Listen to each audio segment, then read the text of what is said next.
ஆனால் அந்த 35 வயசுலேருந்து 55 வயசுக்குள்ளே ஒரு 2வது சுற்று சனி வரும்.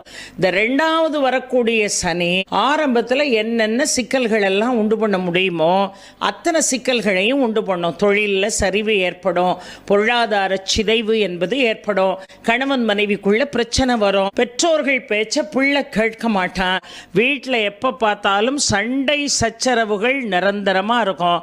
எந்த ஒரு வீட்டில் பயங்கரமாக விவாதங்கள், அந்த விவாதங்கள் சண்டையில் போய் முடியுதோ சனி அங்கே சிம்மாசனம் போட்டு கால் மேலே கால் போட்டு உட்கார்ந்து அதை ரசிச்சுக்கிட்டு இருக்கான்னு அர்த்தம். அந்த 7.5 வருஷமும் 2வது சுற்றில் நம்மளை துன்பப்படுத்தக்கூடிய அந்த சனீஸ்வரன் என்ன பண்ணுவார், போகும்போது அள்ளி அள்ளி கொடுத்துட்டு போயிடுவார்.